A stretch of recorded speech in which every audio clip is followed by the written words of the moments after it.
and welcome to the Short Stuff. I'm Josh, and there's Chuck, and we're sitting in for Jerry, who would be sitting in for Dave. And if that's confusing, it doesn't matter because that has nothing to do with this episode on the 1561 celestial phenomenon of Nuremberg.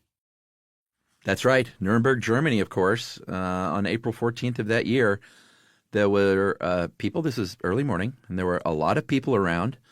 And this happened for over an hour where they looked up in the sky and saw what looked like an aerial battle between airships of unknown origin, I guess is the best way you could say it.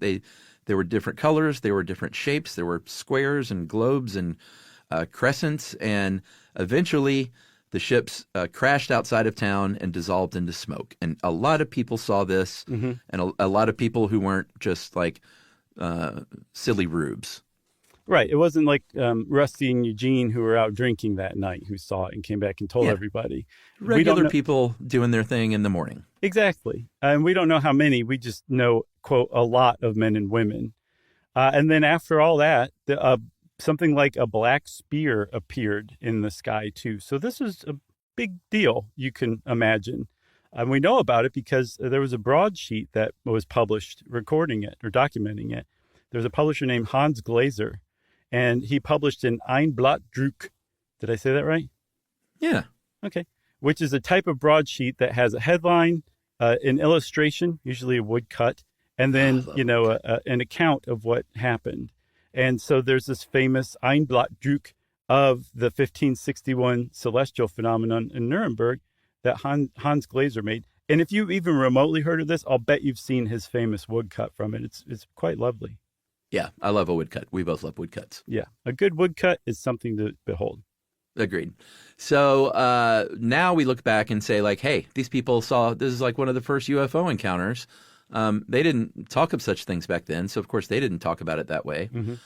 But it was not, as it turns out, an isolated incident even at the time. There were apparently a lot of sort of sightings like this at the time where it looked like airship battles were going on.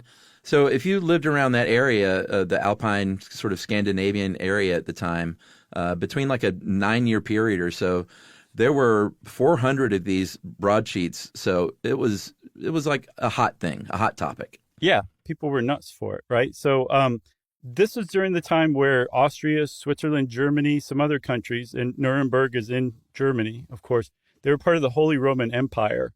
And the Holy Roman Empire was ruled by an emperor and the Pope. So therefore, it was a pretty Catholic empire. And at the time of this event in Nuremberg, the Reformation's going on. So this is a really tumultuous time that was kicked off by Martin Luther. And during the Reformation era, there was a lot of religious fervor. There was a lot of emphasis on end times. So when people saw things like these aerial battles in the sky, they're like, this is clearly a sign from God. We don't know what it means, but what it's ultimately telling us is that we're doomed unless we repent and mend our ways. That's right. So just to sort of reiterate, they did not call these UFOs. That's an us thing. Yeah. And maybe we'll take that break and we will come back right after this and dig in once more.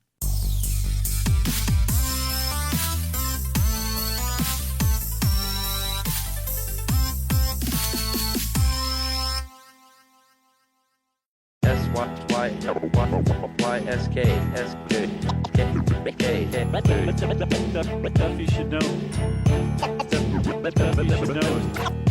Okay, Chuck. So if, like you said, this 1561 celestial event over Nuremberg was one of hundreds in this era of the trend of seeing aerial battles in the sky, why is that the one we're talking about? And there's actually a really good explanation why. The reason why is because this was a forgotten event, because, again, it just got mixed in with all the others.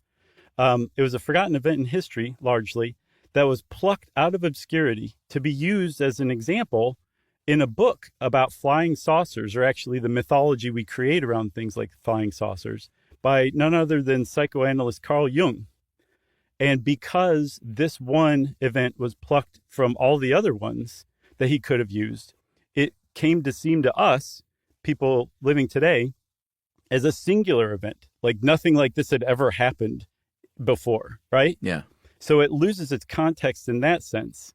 And then eventually over time, since 1958 and that book came out, it was stripped further of its context that Carl Jung was using this as an example of people coming up with their own mythologies about something they didn't understand, like we do with UFOs. And so this one event that happened in Nuremberg in 1561 that Carl Jung put in his book about flying saucers is he's talking about a UFO sighting. That's where we landed today when we think about the 1561 celestial phenomenon being a UFO sighting. Yeah, aliens, basically. Exactly. But, I think I said in the first part that, these weren't rubes. They were just regular people. It was 1561, but like science was around a little bit there in some form or fashion. Like less than a decade after this, they figured out like what comets were, that they were spacefaring natural objects. So they weren't people sitting around looking at the sky saying it was like a dragon or something like that. No. Yeah, yes. And then when you take that into account, that these weren't just dummies, you can't just be like, yeah, it was a comet, obviously, or maybe even a couple shooting stars, who knows? If you take that kind of easy explanation out of your toolbox, as they put it in HR, it becomes much harder to explain what exactly they saw. You also have to take into account these people had eons of collective awareness and memory of an experience with natural phenomenon. So again, it's not going to be a comet. It's not going to be a rainbow. It's not going to be something like that. Over time, basically three main explanations have been proffered. And that's sundogs, fireworks, and embellishment. Yeah. A sundog is, it's not something you see every day, but it's not like super, super uncommon. Apparently, like they're as common or more common than rainbows. So it's the kind of thing that happens. With some frequency, but that's when the sun's reflected by these low-angled ice crystals up in the air, and it triples it basically, where you have two suns on either side, and it fits that it's morning because the sundogs happen when the sun is low on the horizon, so that would sort of make sense that it was daybreak. Yeah. The one thing, though, is that this happens a lot, so if this is the kind of thing that, or not a lot, but with enough frequency that people wouldn't be like, oh my God, let's make a woodcut about this. Right. One other thing that actually is a mark in the sundog's favor as an explanation, they typically last between 15 and 30 minutes. But as recently as 2023, one in northern China was witnessed that lasted a couple hours. So if this thing lasted an hour, it's not like a sundog is ruled out because of the length of time. That was one. Yeah. Another one is that in 1540, full 20 plus years before this event, a man named Vannocchio Biringuccio published De la Pyrotechnia, which is the first book from Europe, at least, on how to prepare rockets, including using rockets in festivals, what we would call fireworks. So the question is, like, was there somebody in Nuremberg who had gotten a hold of this book and was putting on a fireworks display without telling anybody? And there's actually some of the details are like, yeah, that would make sense that these things fell out of the sky and fizzled out into smoke when they were on the ground. I mean, it sounds silly at first, but that one makes a little more sense to me than even sundogs, as far as like maybe creating weird shapes and the fizzling out part, like you talked about. Like, but then you're just sort of making a theory about some rogue, German that got this book. But hey, that's not unbelievable, right? Like on its face, it seems unlikely, but when you dig in, it's like it gets a little meatier for sure. I mean, like this is something that they probably wouldn't have seen before, so at least it checks that box. And then there's embellishment too, right? Yeah. I mean, that's kind of the obvious one that maybe, I don't know, something happened. Maybe it was a sundog gone wild in it's a great series of videos in the 80s. A sundog gone wild in the account, and then the wood cutting on that broadsheet. Maybe that's what happened, because even it wasn't like the heyday of yellow journalism and tabloids, but even very early on in publishing, they were kind of doing some more sort of salacious stuff to get readers because there was competition going on. Exactly. So it makes a lot of sense that they might have been embellishing, no matter what it is. That doesn't explain what it is, but that explains probably the account of it, right? Yeah, agreed. So, I mean, I guess that's it. It was a one of multiple stories of something that happened at the time, plucked out of obscurity by Carl Jung, stripped of context, turned into a UFO sighting that had nothing to do with that by us.